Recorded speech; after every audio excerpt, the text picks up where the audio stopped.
The textbook felt heavy in Tom's hands as he struggled through another chapter on quantum field dynamics. Around him, the common room of the Kepler-9 dormitory buzzed with activity that never quite made sense to human ears. 3 Alterans sat, in a perfect triangle, their crystal bodies humming in frequencies that made his teeth ache. 2 HFY students lounged on heating pads near the windows, their scaled bodies soaking up the artificial sunlight that kept them comfortable in the space station's controlled environment. Tom had been at the Galactic Engineering Academy for 6 months now, and he still felt like an outsider. Not because the other students were mean to him. They were actually quite friendly in their own alien ways. The problem was that everything came so easily to them. The Alterans could process mathematical equations faster than the station's computers. The HFY had an intuitive understanding of structural engineering that came from building cities in their desert homeworld's harsh conditions. Even the Nereids, when they bothered to leave their water chambers, could visualize 3-dimensional problems in ways that made Tom's head spin. He was just a human from Earth, a planet that most galactic citizens considered backwards.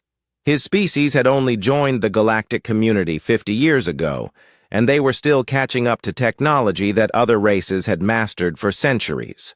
While his classmates solved problems with advanced computational methods and intuitive understanding, Tom had to work twice as hard just to keep up with the basic coursework. The storm warnings had been broadcasting for hours, but nobody seemed particularly worried. Space stations dealt with electromagnetic storms all the time. The shields were designed to handle anything the galaxy could throw at them. Tom had learned not to question these things too much. Advanced alien technology was simply beyond human understanding in most cases. Outside the massive viewing windows, space looked calm and empty. Stars dotted the darkness in their usual patterns, and the station's rotation created the illusion of a slowly spinning universe. Tom had grown up on Earth, where storms meant wind and rain and lightning that you could see and hear. Space storms were invisible, detectable only by instruments and sensors that registered electromagnetic interference. The first sign of trouble came from the Alterans. Their crystal bodies began flickering in rapid, agitated patterns. The humming sound they made shifted to a higher pitch, almost painful to hear. One of them, a tall crystal being that Tom had never bothered to learn the name of, suddenly stood up and began pacing in jerky, uncoordinated movements. "The interference is increasing," the Alteran said, its voice like wind chimes in a hurricane. "The electromagnetic fields are disrupting our neural networks."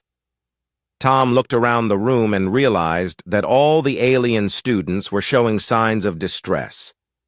The HFY had stopped basking and were now huddled together. Their scales turned a darker shade that he had learned meant anxiety. From the water chambers came splashing sounds that suggested the Nereids were also agitated. The lights in the common room flickered once, then twice, then went out completely for several seconds before the emergency systems kicked in. When they came back on, they were dimmer than before, casting strange shadows across the room. The viewing windows showed the same peaceful star field. But Tom could now see faint ripples of energy dancing across the station's invisible shields. That was when the water started. At first, it was just a small drip from one of the ceiling panels. Tom noticed it because it landed on his textbook, leaving a small wet spot on the page about gravitational field manipulation. He looked up at the ceiling and saw a dark stain spreading around one of the maintenance access points. The Alterans' flickering became more frantic. Their crystalline bodies were designed to process electromagnetic energy, but the storm's interference was overloading their systems. One of them stumbled and would have fallen if its companion hadn't caught it. The HFY were making low hissing sounds that Tom had learned meant they were scared. More drips appeared across the ceiling. The dark stains were spreading, and the steady, dripping sound echoed through the common room. Tom closed his textbook and stood up, looking around at his alien classmates. They were all staring at the ceiling, with expressions that, despite their different biology, clearly showed confusion and fear. "What's happening?" Tom asked one of the HFY students. "Water intrusion," the reptilian being replied, its forked tongue flicking out nervously. "The electromagnetic storm must be causing structural stress on the outer hull. Microfractures are allowing the atmospheric processor's water reserves to leak through." Tom nodded as if he understood, but the explanation raised more questions than it answered. If this was a known problem, why weren't there automatic systems to deal with it? Why did his alien classmates, with all their advanced knowledge and technology, look so helpless? The dripping intensified.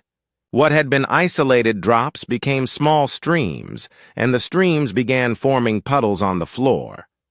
The alien students backed away from the growing pools of water, but none of them seemed to know what to do about it. They kept looking at the walls where Tom assumed there should be control panels or emergency systems, but the screens were dark or showing error messages in languages he couldn't read. Tom walked over to one of the puddles and knelt down, dipping his finger in the water. It was clean and room temperature, probably from the station's water recycling systems. He stood up and looked around the room, trying to understand why everyone was so panicked about what seemed like a minor leak. Then he realized something that made his stomach drop. The common room was built in a slight depression designed to create a gathering space that felt cozy and intimate. But that same design meant that water would naturally pool here instead of flowing away. And if the leaks were getting worse, which they clearly were, then this room would fill up like a bowl. Looking at his alien classmates, Tom understood something else. These beings came from worlds where such primitive problems had been solved long ago. They had technology to control their environments completely. They had never needed to deal with floods or structural failures using anything other than advanced systems. But the advanced systems were failing, and none of them knew what to do with their hands. Water lapped at Tom's ankles as he watched the alien students huddle in the corners of the common room. What had started as annoying drips 30 minutes ago had become a serious flood. The ceiling panels were now releasing steady streams of water, and the floor was covered in a growing pool that showed no signs of stopping. The Alterans had clustered together near the far wall, their crystal bodies dimmed to barely visible glows. The electromagnetic interference from the storm was getting worse, and they seemed to be having trouble thinking clearly.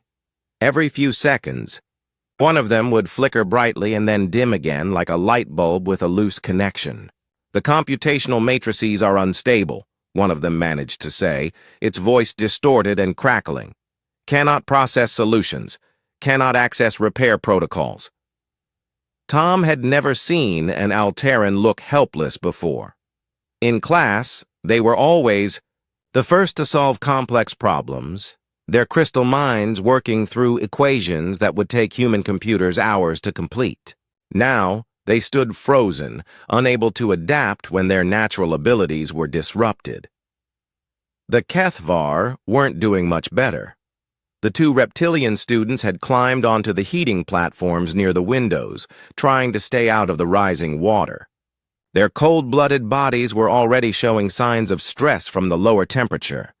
Their scales had turned a pale, sickly color, and their movements were becoming sluggish. "Water is cold," one of them hissed through chattering teeth. "Cannot function in cold water. Need heat. Need dry ground." The Nereids had initially seemed like they might be helpful. After all, they were aquatic beings who lived in water. But as Tom watched them swimming nervously in their designated water chambers, he realized they were just as distressed as everyone else. These chambers were specially designed for their physiology, with the right mineral content, temperature, and pressure. The flood water was just generic processed water from the station's atmospheric systems. "Wrong water," one of the Nereids called out from their chamber, its gills fluttering in distress. "Wrong temperature, wrong minerals, cannot stay in this water long." Tom looked around the room and felt a growing sense of responsibility. His alien classmates were all more intelligent than him, more technologically advanced, more adapted to life in space. But right now, they were all helpless. Their advantages had become weaknesses when the technology they depended on failed. The water was now deep enough to reach his knees. It was flowing in from multiple ceiling breaches and spreading across the entire floor of the common room. The natural depression that made the space feel welcoming was now acting like a bowl, trapping the water instead of letting it drain away. Tom waded across the room to the main control panel near the entrance. The screen was flickering with error messages in at least 6 different alien languages. He pressed a few buttons at random, hoping something might work, but the system was clearly offline.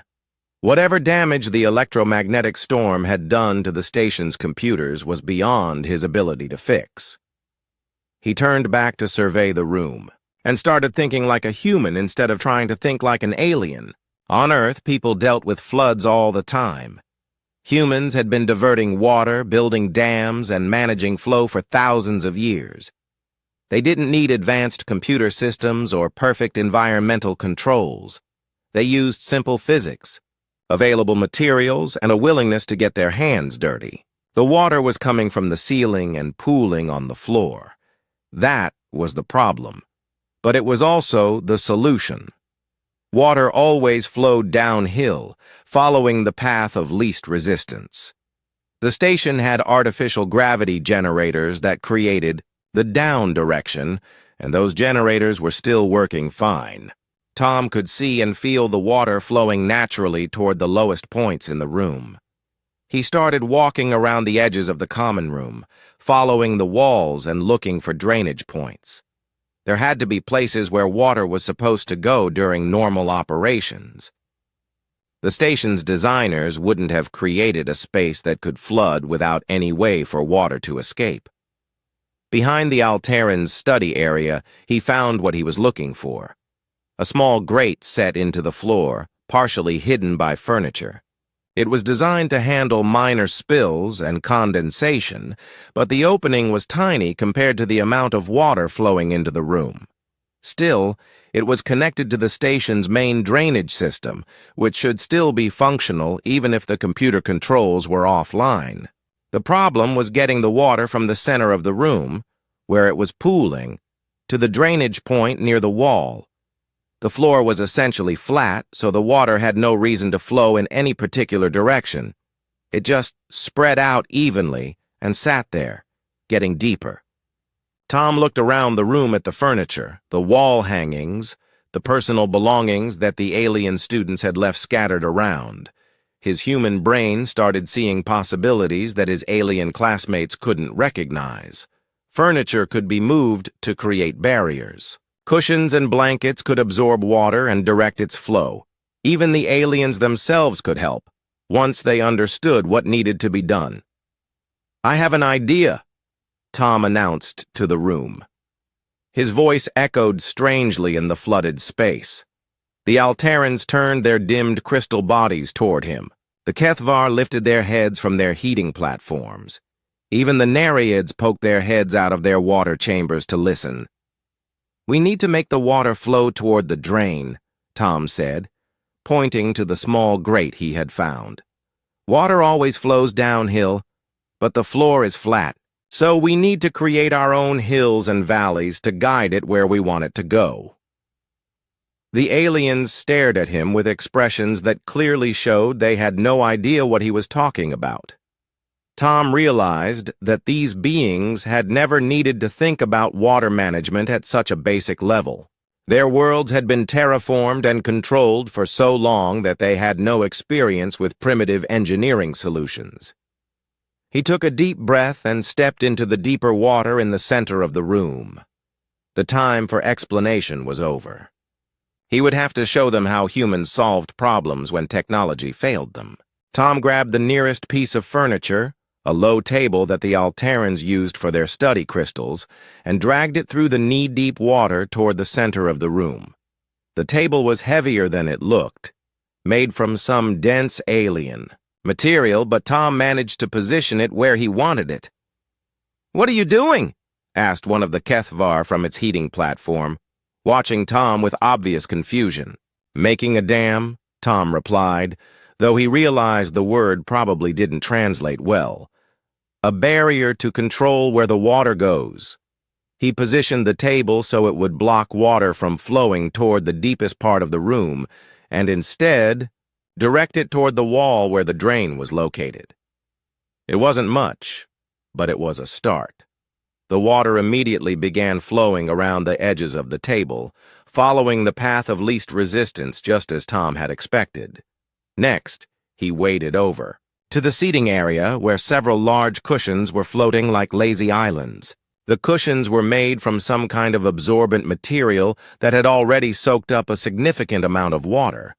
Tom grabbed one and dragged it over to the table, wedging it against the side to fill in the gap where water was still flowing through. The Alterans watched this process with the kind of fascination usually reserved for strange alien rituals. Their crystal minds were designed to solve problems through calculation and simulation, not through trial and error with physical objects. The concept of using furniture as engineering tools was completely foreign to them. "The cushion will become saturated," one of them observed, its voice still distorted by the electromagnetic interference. "It will lose structural integrity." "That's okay," Tom said, adjusting the cushion's position to better direct the water flow. "We don't need it to last forever. We just need it to work long enough." This was a very human concept. Tom had grown up in a world where things broke, where temporary solutions were often necessary, where good enough for now was an acceptable approach to problem solving. His alien classmates came from civilizations that had eliminated such compromises centuries ago. Tom continued building his improvised dam system, using tables, chairs, cushions, and anything else he could move. The Kethvar students watched from their heating platforms, their reptilian eyes following his movements with growing interest. They were engineers, too, in their own way, but their approach involved massive stone structures built to last for millennia. "You are creating temporary redirections," one of the Kethvar observed, "not permanent modifications." "Exactly," Tom said, wrestling another table into position. "We don't have time to build something permanent. We just need to solve the immediate problem." The water was definitely responding to his barriers. Instead of spreading evenly across the room, it was now flowing in the general direction of the drain. But the flow was still too slow, and the water level was continuing to rise. Tom needed to create a more direct path from the source of the flooding to the drainage point. He stood in the middle of his partial dam system and looked up at the ceiling. The heaviest flow was coming from 3 main breach points, all located in different areas of the room. The water from these sources was mixing together in the center before slowly flowing toward his barriers. If he could create separate channels for each source, the drainage would be much more efficient. Tom waded over to the wall storage areas where the dormitory kept extra blankets and bedding for visiting students. The blankets were large and reasonably waterproof, designed to accommodate a variety of alien physiologies. More importantly, they were flexible and could be shaped into curves and channels. He pulled out several blankets and began stretching them between furniture pieces, creating a series of fabric channels that could guide water from the ceiling breaches directly toward the drain. The first blanket he strung up immediately began collecting water and funneling it in the right direction. "Oh," said one of the Alterans, its crystal body flickering with what Tom had learned was their equivalent of sudden understanding. "You are creating artificial topography." "I guess so," Tom replied, adjusting the angle of the blanket to improve the water flow. On Earth, we call it making the best with what you have. The Nereids had been watching from their water chambers, and now one of them spoke up. The flow pattern is becoming more laminar. The water is moving with less turbulence. This was progress. The aquatic beings understood fluid dynamics better than anyone in the room, even if they had never needed to apply that knowledge to flood control. Tom realized he could use their expertise to fine-tune his improvised system. "Can you see where the water is backing up?" Tom asked the Nereid. "Where it's not flowing smoothly?" The Nereid dove under the surface of its chamber, and then emerged with its head tilted toward the main room.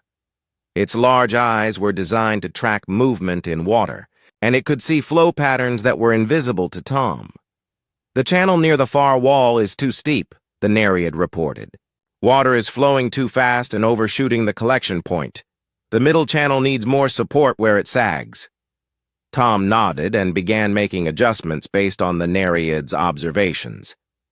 He repositioned furniture to change the slope of his blanket channels and added additional support points to prevent sagging. The system was becoming more efficient with each modification. The Kethvar had been watching this process with growing fascination. Their engineering traditions involved careful planning and precise construction, but they were beginning to see the value in Tom's adaptive approach.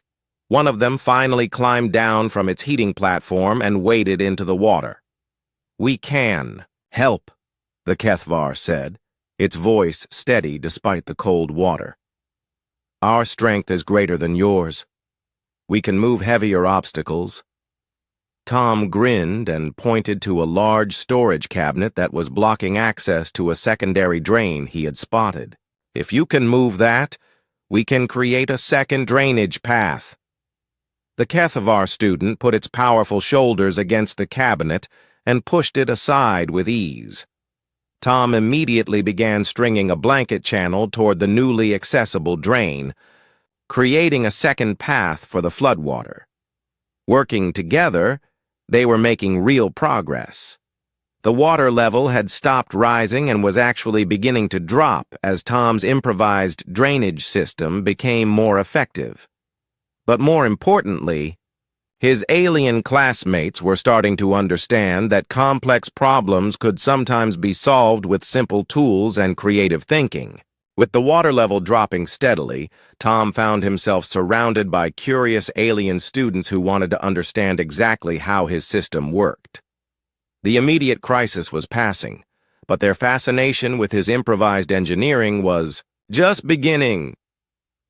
"Show us again how you knew where to place the barriers," requested one of the Alterans, its crystal body now glowing with a steadier light as the electromagnetic interference began to subside. Tom knelt beside one of his blanket channels and demonstrated how water followed the path he had created. "Water is lazy," he explained, using simple terms that would translate clearly. "It always takes the easiest route downhill. If you make one path easier than another, the water will choose the easy path every time." He poured some water from a container onto the blanket channel and showed how it flowed smoothly toward the drain. Then he lifted one edge of the blanket, creating a ridge, and poured water on the other side. The water immediately changed direction, flowing around the obstacle he had created. "But how did you calculate the optimal angles?" asked the Alteran. "What mathematical models did you use to determine flow rates?" Tom laughed, realizing how alien his approach must seem to beings who solved everything through precise computation. "I didn't calculate anything. I just tried it and adjusted when it didn't work right." This concept seemed to short-circuit the Alteran's crystal mind. Its glow flickered as it processed the idea of solving an engineering problem through trial and error rather than mathematical prediction. The Kethvar student who had helped move the storage cabinet was examining the blanket channels with intense interest. "On our homeworld, we build water channels from carved stone. They last for thousands of years, but your channels accomplish the same function using temporary materials." "Sometimes temporary is exactly what you need," Tom replied. "If this blanket gets torn or worn out, I can replace it with another one in minutes. If your stone channel gets damaged, how long does it take to fix?" The Kethvar considered this question seriously. "Many days. We would need to quarry new stone, transport it to the site, and carefully fit it to the existing structure." "Right," Tom said. "My way is faster to build and faster to repair. Your way lasts longer and handles more water. Both approaches are useful depending on what you need." One of the Nereids had been listening from its water chamber and now swam closer to join the conversation. "In our cities, water management is handled by living systems, specialized organisms that can adapt to changing conditions automatically." Tom nodded appreciatively. "That sounds amazing. But what happens if those organisms get sick or die?" We would need to grow new ones," the Nereid admitted. "The process takes several seasons. And until then," the Nereid's large eyes widened as it understood Tom's point. "Until then, we would have no water management at all." Tom gestured to his improvised system of blankets and furniture. "This isn't as elegant as biological systems or as permanent as stone channels, but I built it in an hour with materials from this room. Sometimes ugly solutions that work right now are better than perfect solutions that take too long to implement." The concept was revolutionary to his alien classmates. Their civilizations had focused on perfecting systems over long periods of time, creating solutions that were optimal, permanent, and efficient. But they had lost the ability to create quick, temporary solutions when their perfect systems failed. "Teach us more," requested the Alteran, its crystal structure humming with excited energy. "Show us other examples of rapid adaptation." Tom looked around the room and spotted a maintenance panel that had come loose during the flooding. "Okay, let's say that panel needs to be secured, but we don't have the right tools." He demonstrated how a piece of torn fabric could be used as a temporary fastener, how a curved piece of furniture could serve as a lever to apply pressure, and how multiple small items could be combined to solve a problem that would normally require specialized equipment. The alien students watched each demonstration with fascination. They began experimenting with their own combinations, trying to solve imaginary problems using available materials. The Kethvar discovered that their natural strength could be applied in creative ways, not just for moving heavy objects, but for providing tension and pressure in improvised systems. The Alterans learned to estimate rather than calculate exactly. They practiced making quick approximations and testing their results instead of spending time on precise measurements. For beings whose minds naturally worked like computers, this was an enormous conceptual leap. The Nereids experimented with using their swimming abilities for purposes beyond transportation. They found they could detect water flow problems by feeling vibrations and currents that were invisible to land-dwelling species. Their aquatic nature became a tool for engineering rather than just a biological trait. As the hours passed and the flooding emergency became a memory, Tom realized he was witnessing something extraordinary. These alien students, who came from civilizations thousands of years more advanced than Earth, were discovering principles that humans had never forgotten because humans had never had the luxury of perfect technology. "Why do humans know these things?" asked one of the Kethvar, struggling to tie a knot that would hold two pieces of fabric together. "Why did your people develop these skills when ours did not?" Tom considered the question carefully. "I think it's because humans never had enough resources or perfect enough technology to solve every problem the ideal way. We had to learn to make do with what we had. We got good at improvising because we never had any other choice. And now," asked the Alteran, "humans have access to advanced technology through the galactic community." "Some humans do," Tom agreed. "But most of us still live on Earth. still dealing with systems that break down and problems that don't have perfect solutions. We never stopped needing to adapt and improvise. The alien students absorbed this information with the same intensity they usually reserved for advanced theoretical concepts. They were beginning to understand that humanity's perceived technological backwardness might actually be a form of strength. Humans had developed mental muscles that other species had allowed to atrophy.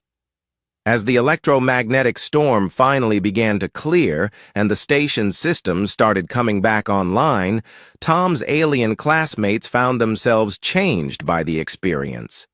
They had learned that intelligence wasn't just about processing power or technological sophistication. Sometimes it was about the willingness to try imperfect solutions and adapt them until they worked. The maintenance crews arrived 3 hours after the storm passed, expecting to find a dormitory full of panicked students and significant water damage. Instead, they discovered a room full of aliens clustered around Tom, all of them working together to improve his blanket and furniture water management system, even though the emergency was long over.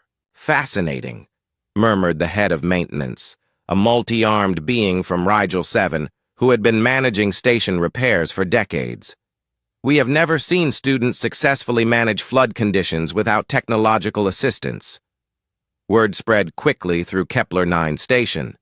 The story of the human student who had saved his dorm mates using primitive methods became the subject of intense discussion in faculty lounges and student gatherings.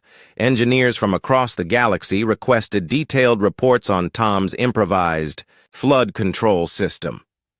What surprised everyone was that the alien students who had experienced the flood were now performing better in their regular engineering classes. The Alterans, who had always excelled at computational problems, were now also showing creativity in approaching challenges from unexpected angles. The HFY students began incorporating flexibility into their traditionally rigid structural designs. The Nereids started considering how their aquatic expertise could be applied to problems beyond underwater construction. "Something fundamental has changed in their thinking," Professor Valdris observed during a faculty meeting. The elderly Centaurian had been teaching engineering for over 2 centuries and had never seen such rapid improvement in student performance. "They are solving problems more efficiently, but not because they have learned new techniques. They have learned new ways of thinking about problems." Tom found himself in an unusual position. His classmates, who had previously been friendly but somewhat condescending about human limitations, now sought him out for advice on practical problem-solving. They brought him engineering challenges from their regular coursework, not for help with calculations or theory, but for fresh perspectives on implementation. "Look at this design for a gravity stabilizer," said Nix, one of the Alteran students, projecting a complex holographic blueprint. "The mathematics are perfect, but the fabrication requirements are enormous. It would take months to build and require materials from 6 different star systems." Tom studied the design for several minutes, his human brain looking for the kind of shortcuts and compromises that his alien classmates had been trained to avoid. "What if you didn't try to make it perfect?" he suggested. "What if you made it good enough to work but easier to build?" This led to an hour-long discussion about acceptable tolerance ranges, alternative materials, and modular construction techniques that would allow the stabilizer to be built quickly and repaired easily. The final design was less elegant than Nix's original blueprint, but it could be constructed in days rather than months using materials available on the station. Similar conversations were happening throughout the dormitory. Rack, the HFY student who had helped move furniture during the flood, began incorporating human-style adaptability into his architectural projects. Instead of designing buildings that were perfectly optimized for specific conditions, he started creating structures that could be easily modified as conditions changed. "My ancestors built cities that stood unchanged for millennia," Rack explained to Tom over dinner. "But your approach suggests that buildings should be able to grow and adapt over time. This is a completely different philosophy of construction." The Nerids were perhaps the most transformed by the experience. Their society had always viewed engineering as a biological process, growing solutions rather than building them. But Tom's demonstration of rapid mechanical adaptation gave them new ideas about hybrid approaches that combined biological and mechanical elements. "We could create living systems that incorporate adaptable mechanical components," explained Tidal, one of the Nereid students, during a late-night study session. "Organisms that can be quickly modified with temporary mechanical additions when conditions change." 6 months after the flood, the dormitory had become something unprecedented in Galactic Education, a cross-species collaborative research center. Students from different species were working together on projects that combined their natural abilities with human-style adaptability. The results were engineering solutions that no single species could have developed alone. The faculty initially worried that this collaboration was diluting the specialized excellence that each species brought to their studies. But the results spoke for themselves. The hybrid projects consistently outperformed traditional approaches in real-world applications. When systems failed or conditions changed unexpectedly, the human-influenced designs continued working while traditional systems shut down. Tom received an invitation to address the Galactic Engineering Council, the governing body for technical education across known space. Standing before an audience of the galaxy's most advanced beings, he tried to explain what humans brought to the galactic community. "We're not smarter than you," Tom said, looking out at the assembled representatives of dozens of species. "We're not more technologically advanced. We don't have better computational abilities or superior theoretical knowledge." He paused, thinking back to that night in the flooded dormitory when his alien classmates had stood frozen while water rose around their ankles. "What we have is experience with imperfection. Human technology breaks down regularly. Our environments are unpredictable. Our resources are limited. We've spent our entire history learning to make things work when they shouldn't work, to find solutions when there are no good options available." The audience listened with the kind of intense attention usually reserved for revolutionary scientific discoveries. "Every species in this room has mastered the art of optimal solutions," Tom continued. "You can build perfect systems that work flawlessly under ideal conditions. But humans have mastered the art of acceptable solutions that work adequately under all terrible conditions." He gestured to a holographic display showing some of the hybrid projects that had emerged from the dormitory collaborations. "Separately, our abilities are limited, but together we can create systems that are both sophisticated and adaptable, both efficient and resilient. You provide the excellence, and we provide the flexibility to maintain that excellence when everything goes wrong." The response was immediate and unanimous. Engineering programs across the galaxy began implementing adaptive methodology courses, with human instructors teaching alien students the art of improvisation and flexible problem-solving. The dormitory flood had revealed a fundamental gap in galactic civilization's approach to challenges. Tom returned to the Kepler-9 dormitory to find his alien classmates working on a new project, a complete redesign of the station's emergency systems.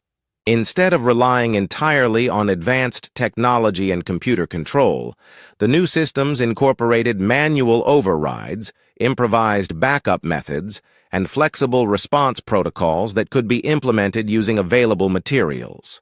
"We are calling it the Bradley Protocol," announced Nix, its crystal body glowing with satisfaction.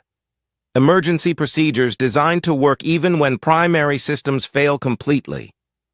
Tom felt a surge of pride, not just for the recognition, but for what it represented.